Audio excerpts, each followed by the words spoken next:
Kelly. What was that? It was all around the mic in up and down motion. Okay. Let's see if you can do it. Honey. Hey, wait. Oh, yeah, you're going to pour my wine for me? Pour your wine. Our friend Warner from Vin 312 told us we had to pour each other's wine. Yeah, it's like a love language. I like that a lot. Mm-hmm. Yeah, so if you ever see like Kelly be like, can you pour my wine? She's not being a bitch. She's just asking for her love language to be filled. It's great. I'm asking for my love language to be filled. I'm asking for Penny to express her love to me. Yeah, I am. Mm-hmm. All the good words. All right, should we talk about our... So, rewind. Should we start talk?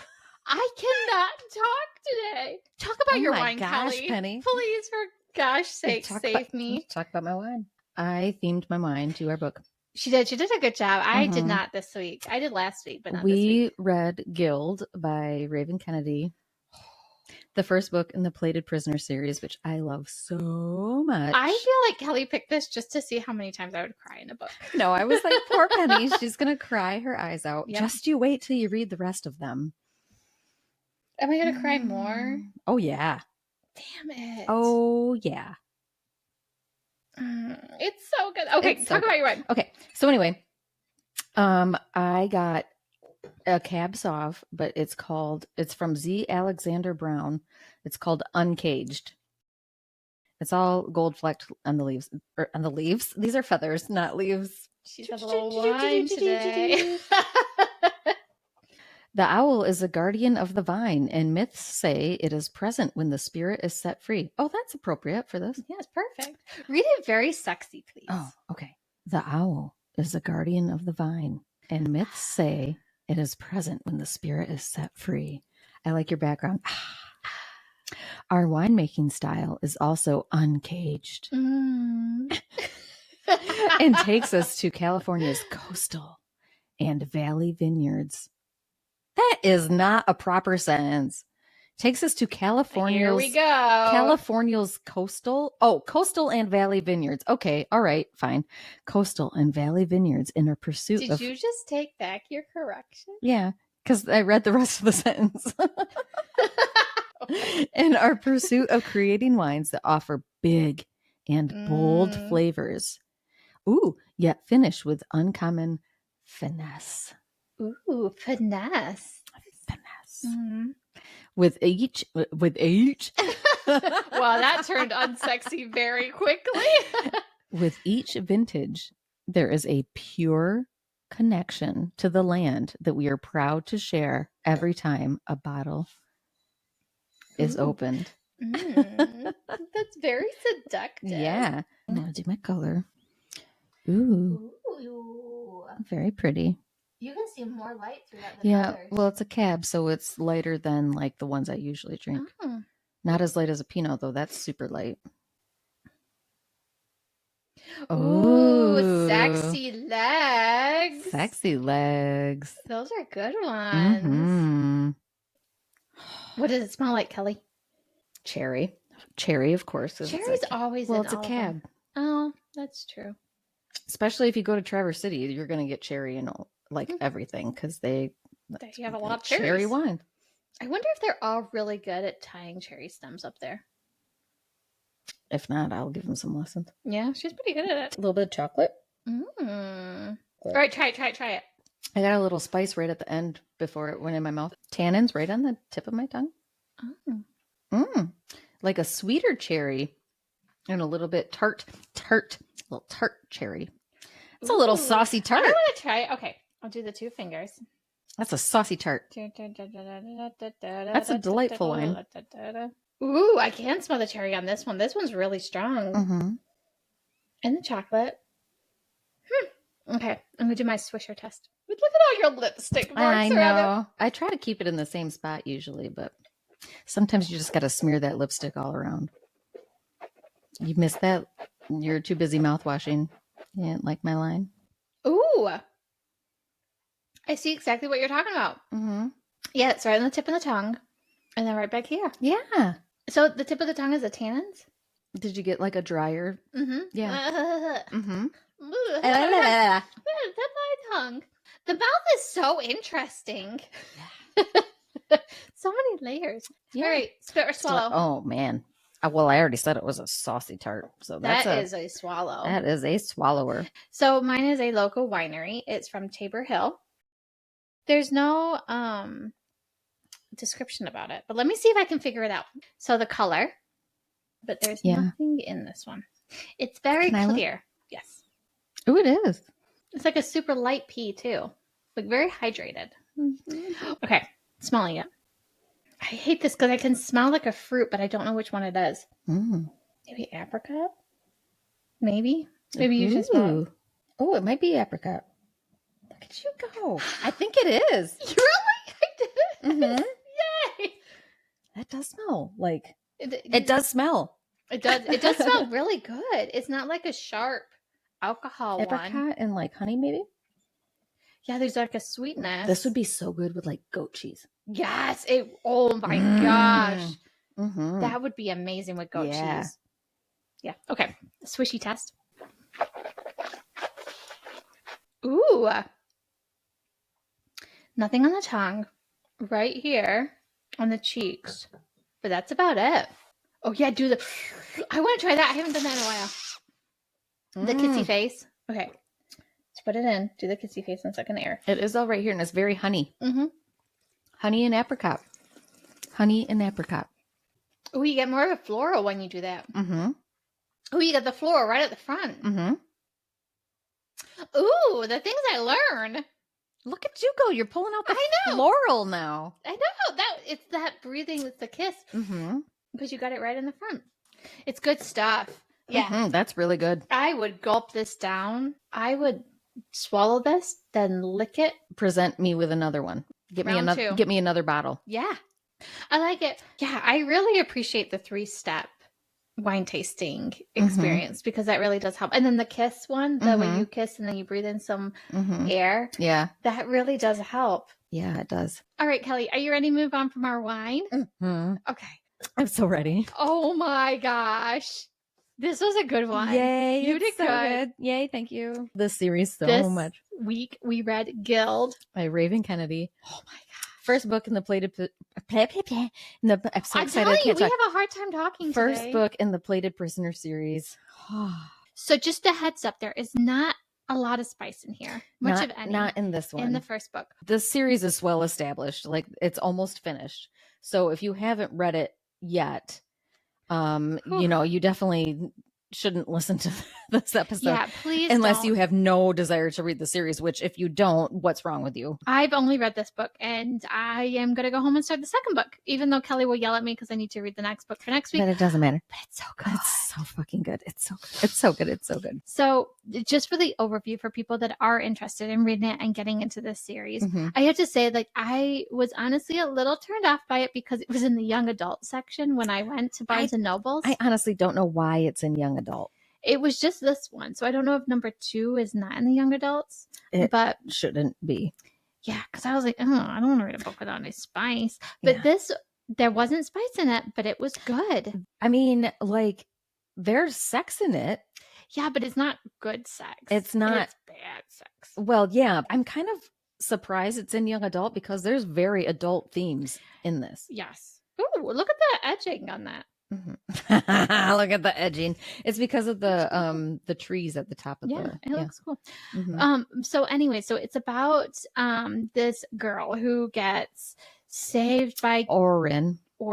She gets saved by King Midas, and he becomes the king because the queen doesn't have any powers, so he becomes the king of this kingdom. It's a real creative retelling of the King Midas legend. The first chapter is group sex, but she isn't involved. She's just in her cage. She's just watching because she is King Midas's. Oh, okay, so I really love that the king's harem, they're referred to as royal saddles because they're there for him to ride. I don't know. It's just funny to me. Like that they're referred to as saddles. It was different. But like that's kind of better than calling them whores, you know. So she's in this cage and the cage kind of wraps around the castle. So she can't get out of her cage, but she can go into certain rooms. Yeah. And so she's the king's favorite because her hair is gold, her skin is tinted gold. And she's like the golden pet of King Midas. And so it kind of goes on about the story, but we can't really give you any more without you reading the book. So it's without any spoilers. It's a bit of a toxic relationship as well. Well, obviously, there's no way that he locks her up. Yeah. And he's very manipulative. It's the Stockholm syndrome. For sure. Yeah. It was bad. But okay, so we're gonna stop because else it's gonna be because otherwise we're gonna talk about it, and like you need to read it. You just have to. And it's written so beautifully well, and there's amazing quotes in it like throughout. And it's amazing to see her grow and come out of she has so much character growth just in this book. But so anyway, please pause and come back. Yeah, don't listen any further if you have not read this book. Are you ready? Yeah, I'm so ready. I love this book so much. Nerd factor here is her name's Auren, Auren, and that's, the symbol on the periodic table, the symbol for the symbol for gold is Au. And that's from the Latin name for gold, which is something else that starts with AU. I don't remember, Aurelium or something like that. I think it is real deep. Yeah. Alexa, what's the Latin name for gold? She doesn't like you today. Alexa, what is the Latin name for gold? Sorry, I don't speak Latin yet. She doesn't speak Latin yet. Moving on. It's something like Aurelium or something like that. So that's why her name is Auren, which I thought was really cool. That is cool. Alexa apologizes for not speaking Latin yet. What's wrong with her? Sorry in my Canadian accent. But anyway, I thought that was a really cool touch there. The opening scene is group sex, but she's big old orgy. Yeah, but she's in her cage just kind of watching. She's forced to watch, and she's hopelessly in love with Midas. Yeah. Yeah, she does love him a lot. Because he rescued her. Yeah. He did. It is Stockholm syndrome. It's what? Big time more wine. As I'm like, hey, big time Stockholm syndrome. It's bad. But it was interesting because part of you, how she wrote it, you were like, oh, I could see. You can see exactly where she's coming from. This other king comes in. Now I can't remember the other king's name. Folk. Yes, King Folky Folk or in. Folk or whatever. Dickbag Supreme. He's awful. He's just like a gross, yucky. He's just obviously he's smelly. He's very, very predatorial, just awful. Yes. Ugh.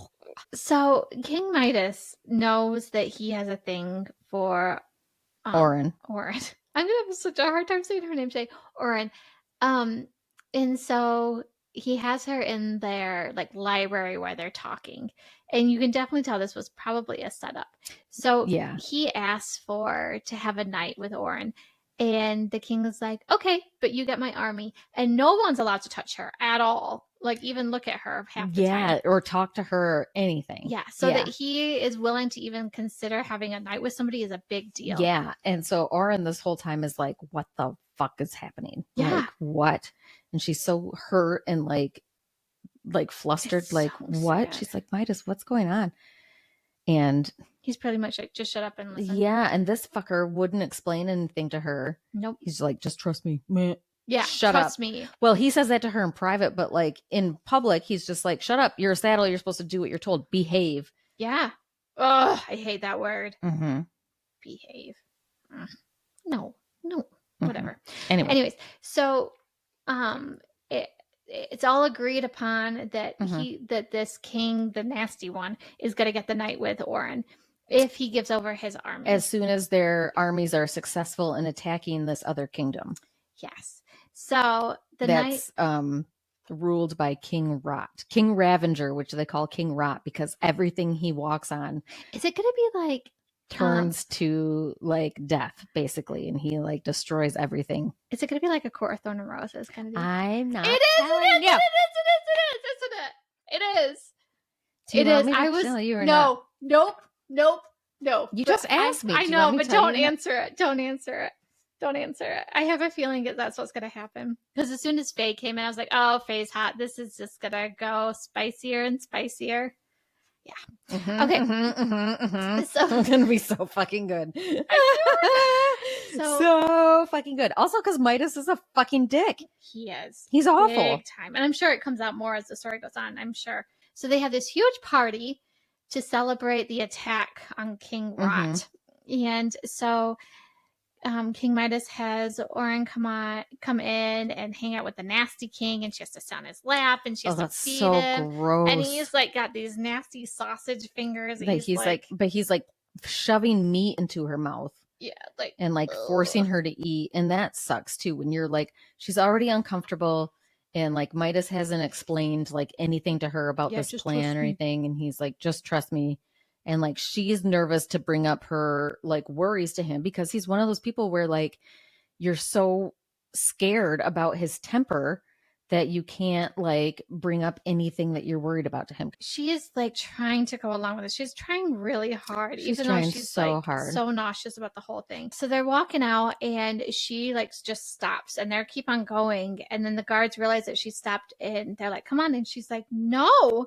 And they're like, "What did you say to me?" And he like backhands her. Yeah, because she's super uncomfortable about this. She's like, I'm not ready for this. Like, I can't handle it. And he, like, and then King Midas comes down, and he like looks at her and he's like, "Behave." I mean, she's having like a whole like hard time getting her mind around the whole thing that's happening. Yeah, it's not okay at all. Yeah. And so they're leaving. They're walking down the hall, but then a messenger comes in and interrupts them and is like, "We need to talk. Something terrible has happened."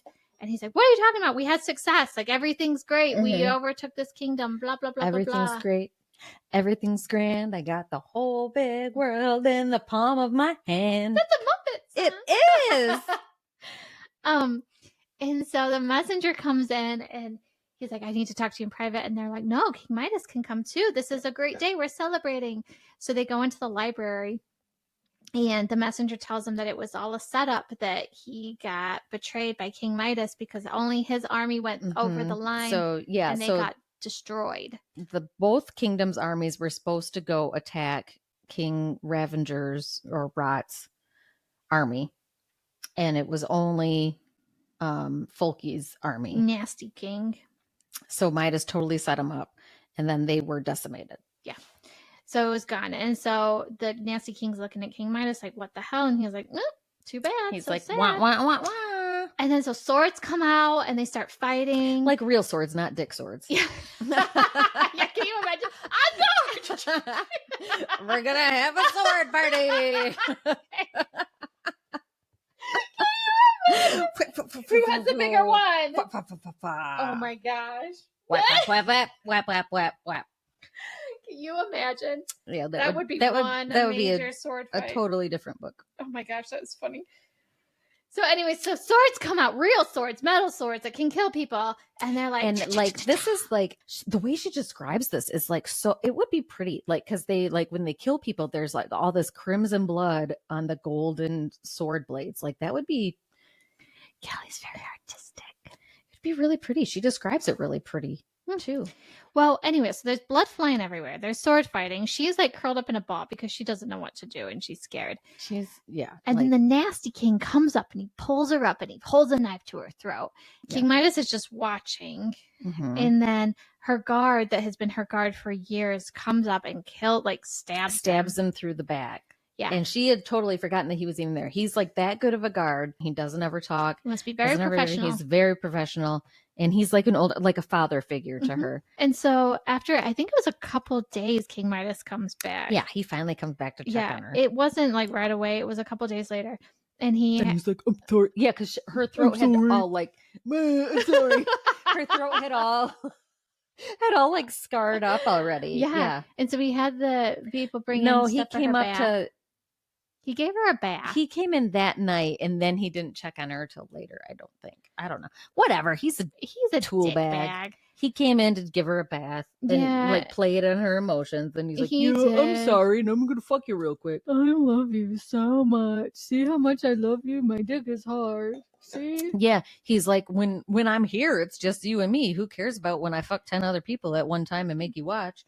Yeah. So just you and me. You're not going to come, but I'm going to come. And it's going to be great. And then I'll just ignore about when you cry yourself to sleep. Yeah. It's so We sad. love Midas, can't you tell? a part of her character. Like you can see how she's starting. But like she's so kind to everybody. Like even the people, like the other saddles, are so She mean to is. her.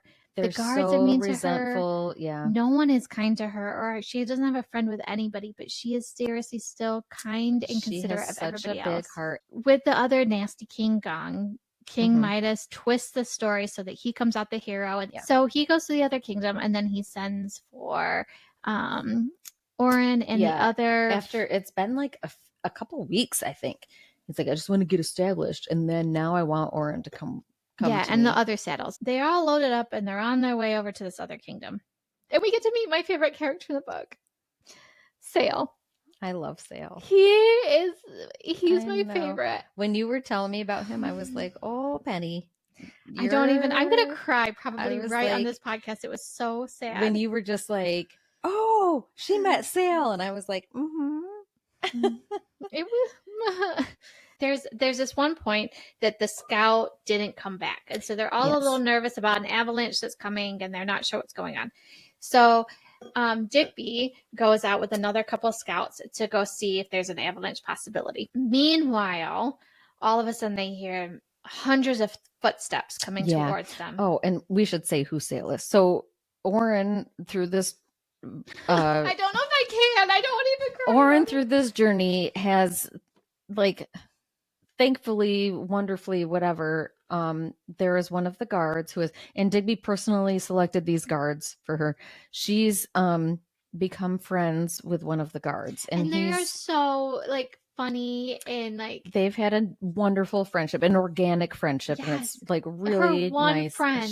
She talks about like how thankful she is to actually have a friend. She's tried throughout this journey to actually like try to talk to the saddles and become friendly with them, and they're not having it. So she's like actually like really good friends with Sale, and she keeps talking about how she's so thankful to have a friend because she doesn't get to talk to anybody. Yeah, and they laugh and they joke, and it's funny because Digby rolls friendship. up and he's like, no betting with the king's favored, no sharing tricks of the trade with the king's favored. Like he kind of like, and she's like, oh, you're no fun, Digby. Like it's so cute, like their whole thing. And it's just a true like friendship. There's like nothing like romantic about it at all. It's just a straight up friendship. It's great. Like a true So they're worried about this impending avalanche because they keep hearing like it looks like rolling snow, and they keep hearing like what sounds like thunder, and so it ends up being snow pirates, which I thought was a little corny at first, but then it worked out. It was fine. But at first I was like, snow pirates, that's a little weird.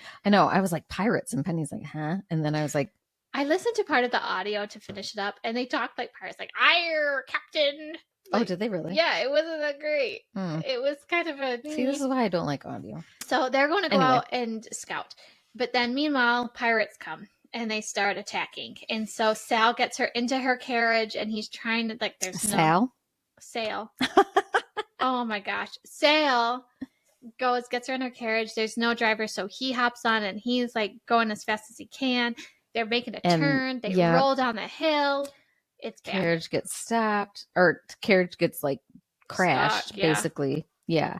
And so the pirates get them, and they kind of take them all back to this big fire. And they're awful, and they're like, they're really gross. How pirates are like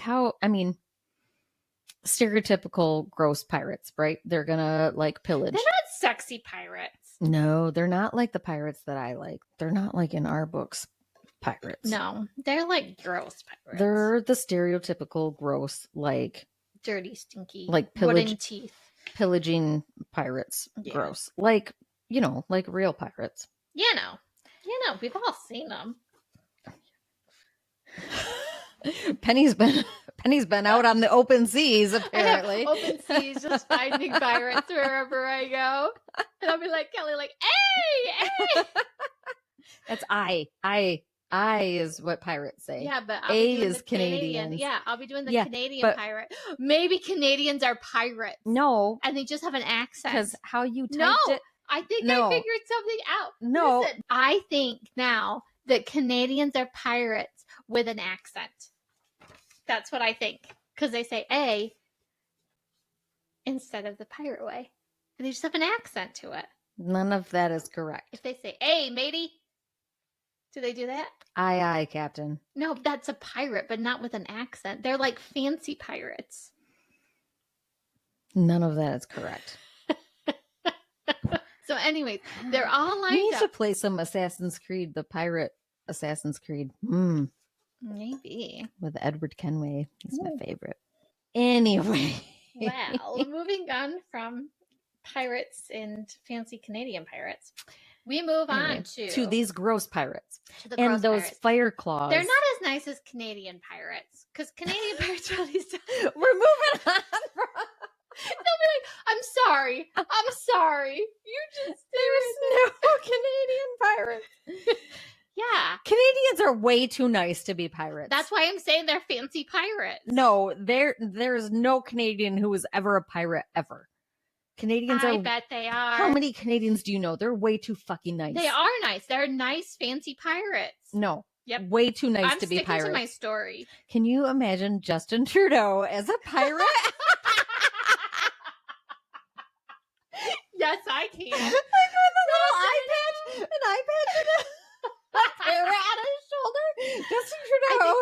I think he should do his next media conference like that. That would be amazing. I want to get a little picture of him from college because remember, like everyone was freaking out about his college pictures because he was like super hot in college. I mean, he's super hot now. Yep, I would.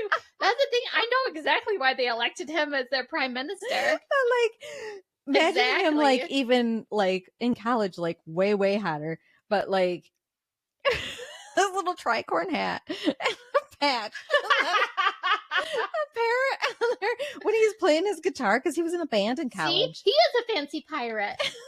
Told you. And he's singing a sea shanty, and then he throws out a little like a fancy pirate. He speaks French too. Again, you keep on proving my point. So they're not fancy pirates; they're mean pirates, and they're all gathered around a fire pit. But those fire claw cats that pull their ships, those sound fucking rad. But they do. I want to ride one. So anyway, we're gonna get to a sad part, Kelly. So we have to be serious now. Serious Kelly time. Oh no! So they're gathered around the fire. Well, the saddles are on one side. Yeah. The guards are on the other. And they're being just awful to everybody. They are. And Sale keeps looking at Oren. Oh my god! And he's so like, it's okay. They're like maintaining eye contact throughout this whole thing to like keep each other like bolstered up. Yeah, like everything's gonna be okay. You're okay. Mm-hmm. So then the captain goes down the line and he makes it to Oren and he starts like, doesn't he rip her dress or starts to rip part? Well, because she had given Polly her coat because Polly's dress was like ripped right open and they're out in the snow, you know. So she gave Polly her coat to cover up. And so Oren just had like her nightgown on. And so he's trying to like rip her nightgown open. And Sale yells. Yeah, he's like, stop. He says, don't you fucking touch her. Yeah, he like freaks out on him. And so the captain goes over to him and tries to threaten him to back down. And he's like, no, like, don't touch her. Mm-hmm. And the captain's like, why are you trying? And then he goes into detail about what he's going to do to Oren. Yeah. And so that gets Sale even more mad because they're like best friends at this point. Mm-hmm. And then he said something about like, well, you're not going to care because you're going to be dead. Mm-hmm. And then he pulls out a knife and stabs him right in the heart. And Oren freaks out, obviously. It was so sad. And the way this is described is... Oh my, I'm already like tearing up. I don't know if I can do it. It's so sad. Like how she describes how Oren's like gut-wrenching scream. No. And she runs over to him. And like holds him while he's dying. And he's just like, it's gonna be okay. Yeah, and she describes like the blood coming out and like oh my fucking boobs. My boobs are out of control every time. I got you. Constantly. She comes over and she like turns him over so she can look at him and she talks about them maintaining the eye contact and then Oren takes over the chant like telling him it's okay and like it's sad. Devastating. It's done so well and it's beautiful and sad. It's not beautiful. It's beautifully written and it's like oh my gosh. It's heart-wrenching and stuff, but it's like a beautiful part. It's a beautifully sad part of the story. I bawled like a fucking baby. Like, I think there was parts where we're like, because I couldn't get to my And I kind of was like, crying. oh, this is You so- didn't have one tear. You had to have cried I at was this like, one. Did you like at least well up a little bit? I might have got a little misty. I was like, this is so A sad. little misty. I got a little like, I'm like, God, this is so fucking sad. To walk away for a little bit and like stop myself from crying before I could carry on. I'm so pathetic. But that's, I mean, I'm just a feels. Mhm. And it was so much feels to it. Like when she was like, Mhm. no. And I could not It's- believe he died. Like I was hoping. And then it's written so incredibly well. And then she's like looking out to all the guards that got killed because they all got killed. And she doesn't see She Sale's keeps- body. And she's Oh, like, yeah. maybe I was he's gonna alive. say she's also still trying to find Digby too. Yeah, so Digby's gone. She doesn't right know now. where he is, but she keeps trying. After they push all the girls onto the boat, and there's like just a few remaining living guards and some of the horses. Yep. And so she she's doesn't looking see out. Sale. She's like, where is he? Because he was right there. He like bled out and died in my arms. Maybe he's alive. Like, She can has a see little the bit of blood hope. patch. And then These fucking assholes. oh my gosh. And then This is where she starts her big character growth, though. I think her character growth started with him, though, talking with him and stuff. yeah, he But was a big Then fan. these fucking dickbags. So they tie him up. They string him up to part of the rigging because his name is Sale, and they keep make all making these jokes about it. And so he's just there. And she's like, his eyes are still open. He still has blood all over him. Mm-hmm. And like she wrote this scene in here where she's like, it's pouring rain and she's just standing there like looking at him and she can't focus on anything else. Like she's just like watching him while everything else is going. Mm-hmm. It was so amazingly written. This was one of the quotes that I texted it to you. Here we go. This is the quote. This is one of the quotes. This is one of the big quotes that people like quote all the time. So she's like, no one's paying attention to her. No one's paying attention to the other saddles. But she's like, I'm going towards him, going towards the captain, going towards where Sale is left up. And this is one of the like big quotes is all over the place. And so she says, it's so easy to make it across the ship, to pass by without anyone bothering to even look my way. And then this is the like, it's the arrogance of men to think so little of women, and it'll be their downfall too. Heck yeah. Fuck yeah. And so she goes, and nobody even notices her for the longest time. And she's using her ribbons to cut him down. His body like falls to the deck, but even like the thud that she makes it sound, like it makes it sound so realistic. Mm-hmm. And then she talks about trying to use her ribbons to like kind of wrap him up and pull him over to the drag side. him over to the side. Yeah. And then the captain, like everyone finally sees her, like, what are you doing? What are you doing? And they're coming over, and the captain's like, what the fuck are you doing? Well, that was a good one. That was a good one. Yeah, that was a good one. Woohoo! And then he thinks she's trying to like throw herself over with him too. And she's like, no, I just want to get him to like rest in peace, not be desecrated. Yeah. And he's wet and dead weight. Mm-hmm. And she's taken every ounce of strength that she has and her ribbon strength to get him to the side. And then she somehow manages to get him overboard and he goes into the ocean. And then the snow ocean. And then the captain grabs her and he's like, you're coming with me. And he takes her back to his like room thing. His quarters. Messenger Hawk comes. Everything stops because somebody's going to be here. And then they're forced to like go make dinner for them. Yeah. Who's going to be here? Cully. It sucks because I know who it is. I just know if there was a Fae male that ever like appeared anywhere by you, you would drop everything you owned and run over to him as fast as your legs could carry you. I would climb him like a tree. You sure would. Mm-hmm. You would bite him and claim him so freaking fast. Mm-hmm. And I'm supposed to stay away from the Fae, but I don't fucking care. No, she loves the Fae. Mm-hmm. This Fae was hot too. I was like, normally, like sometimes I like the Fae, and sometimes it depends on how they're described. This one. But you don't know what his face looks like yet. He's still in his helmet. Yeah, but still, I mean, you don't always have to see the face. Doesn't fucking matter. Woo! So muscles for miles, spikes down his spine, and they're like from his body. They're not just okay. It is. Yeah. When I read this, I was like, I'm having a moment. Kelly's probably having an orgasm. Because and I also read more, so I know who that is. Oh, I'm sure he's good at what he does. Yep, he is, isn't he? Is he good? Is he good? He has a trick or two. Is he good? Look at you. Tell me the truth. Oh yeah. Oh, okay. Thank God. Oh, good. Okay. No, he sucks. I mean, is he like on the scale from 1 to 10? 15. Really? Oh, I'm definitely going home and reading this in book 2. Oh my God, I love him so much. Book 2. See, I don't, because I've read it's hard to like remember. Like when I was like, oh, the pirates. As I was reading this, I was like, do the pirates even happen in book 1? It's hard to like remember. Oh, it's so good. It's so good. Mm-hmm.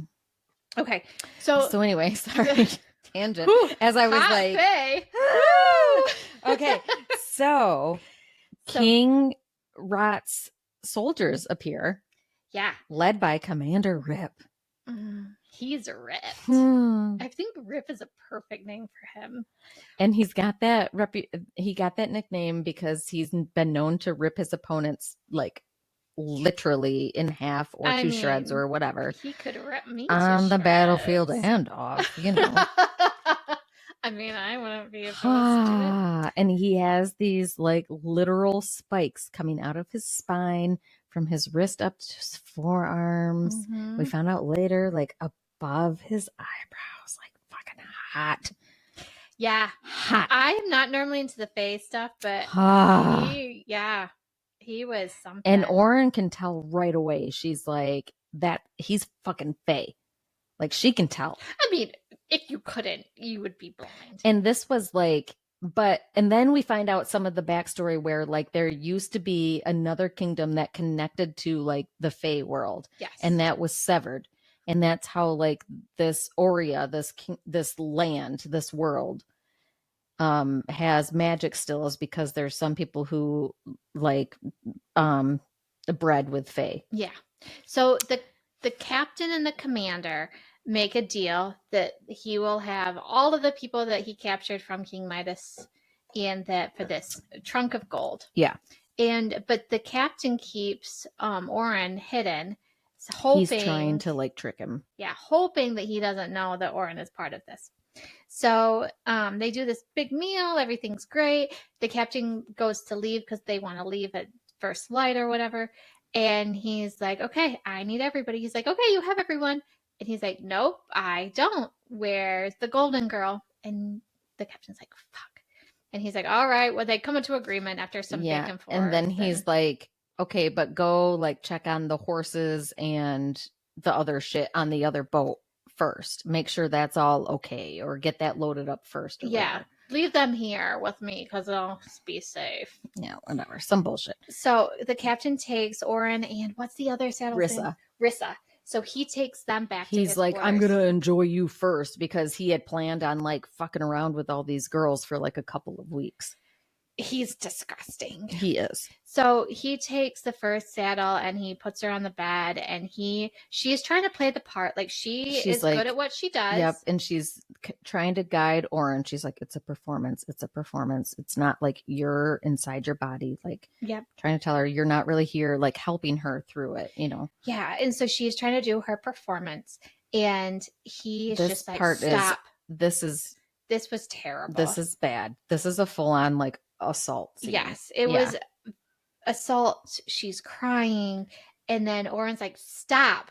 Mm-hmm. And he's like, don't you tell me to fucking stop. And he's like, you're hurting her. And he's like, and then she finally realizes that's what he like gets off on. It was bad. It was so bad. Yeah. And so she doesn't stop though. That's why I respect about her so much, is she doesn't stand down when there's something right in front of her that is wrong. Yeah. Like she is like, no, she's like I cannot stand by and let this happen. Even though she's putting herself in danger. So the captain, she's telling him no, and he's getting mad at her. So he leaves the other saddle and goes to address her. But Oren comes right up to him and is right in his face and like addresses him first, and she grabs his throat And then she talks about, I love it. do you want to read it? Well, yeah. So, by the way, so he is assaulting this one girl. So his pants are down by his ankle. His dick is out and hard. And this is when he turns to talk to Oren, and then she grabs him at the throat. Yeah. His fist comes up, ready to hit or grab my hair or make me kneel or toss me down. I don't know for sure what he means to do as that hand comes for me so fast, but it doesn't matter because I'm faster. Without hesitating, without thinking, I rush, not away from him, but closer. I cut the gap between us like a knife plunging forward, and then I slap my bare palm against the skin at his neck. Boom! That's all it takes. Even though he doesn't realize it yet. The captain blinks at me like he's confused, like he's wondering why his raised hand has stopped, why it isn't coming down to punish, why he isn't already subduing me. Our faces are inches away, and I can feel his putrid, alcohol-laced breath puff out. I can feel the shudder that travels the length of his body. His lips part like he wants to ask what the hell is happening, but all that comes out is a mangled choke. It stutters from his throat for a split second before cutting off unnaturally. He goes still as my hand squeezes tighter around his neck. Behind me, I hear Rissa gasp, because there, at the spot beneath my palm, a change starts to spread across his skin. Like a ripple, it extends from his neck where I'm touching. It billows out like smooth water, cresting over his shoulders, pouring down his arms, spreading over his torso, dripping down his legs. I feel it seep beneath, sinking past his skin, puddling into his organs, flooding through his veins. His face is the last to go, because I want him to watch. I want him to see. I want him to look at me and know that my eyes are his punishing promise. The last thing Captain Fane is able to do is widen his gaze in shock. But he doesn't have time to blink or breathe. Not again, not ever. 1 second, his skin is ruddy, his tunic stained, his cock purple, his eyes brown. And the next, he's frozen in time, every inch of him, from the beads on his beard to the toes in his boots, all of it gleaming, resplendent, vindictive.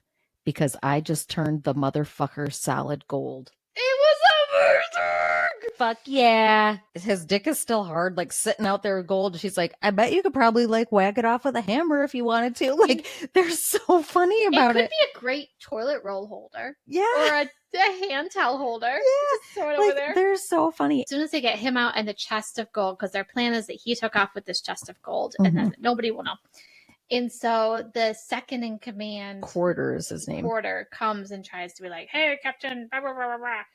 And so he comes in and they tie themselves to the bed. So it looks like they were tied up. And they're trying to explain that he left with the gold. And so the pirates in Quarter, the second in command, believe them until they see his coat. And they're like, he went out in the snowstorm without a coat. And they're like, maybe he was in a rush. Like, who knows? Like, I don't know. And so their whole plan starts to just crumble in front of them.